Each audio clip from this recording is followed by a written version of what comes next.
The trial was held at a courthouse in Los Angeles. Sylvia and her family dressed in their best clothes and sat in the courthouse to listen.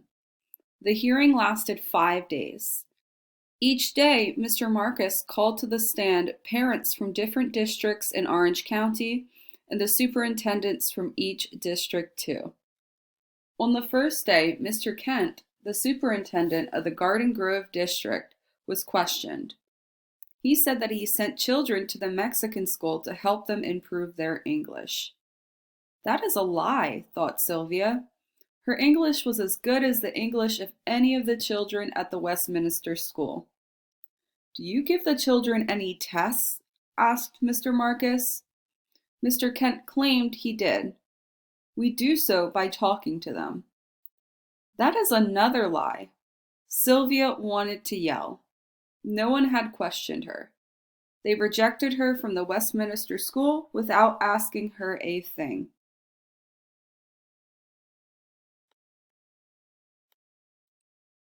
For what other reasons do you send children to the Mexican school? Asked Mr. Marcus. Sylvia and her family braced themselves to hear what Mr. Kent would say next. For their social behavior. They need to learn cleanliness of mind, manner, and dress. They are not learning that at home. They have problems with lice, impetigo, and tuberculosis. They have generally dirty hands, face, neck, and ears.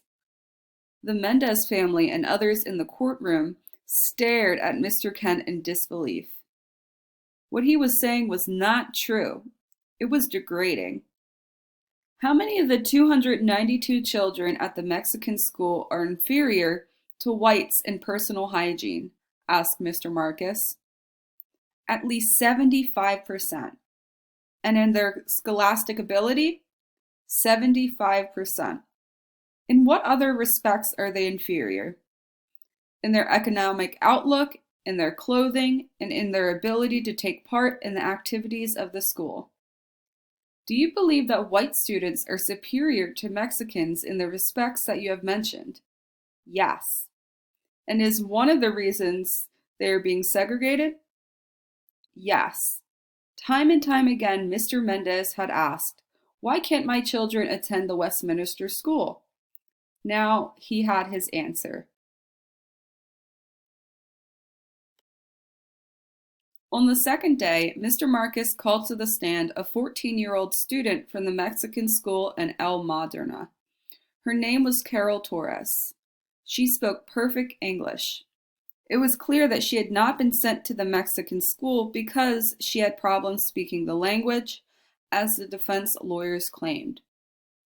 Mr. and Mrs. Mendez were questioned on the third and fourth day, and so was Mr. Harris, the superintendent of the Westminster school. Sylvia was not called to the stand, but she was ready to testify if they asked her to. She tried looking her best every morning, and she practiced what she would answer. On the fifth and final day of the hearing, Mr. Marcus called to the stand two education specialists to explain why it was bad to segregate children into different schools. Segregation tends to give an aura of inferiority. In order to have the people of the United States understand one another, it is necessary for them to live together, and the public school is one mechanism where all the children of all the people go, said one of them. The judge nodded his head. He seemed to agree with us.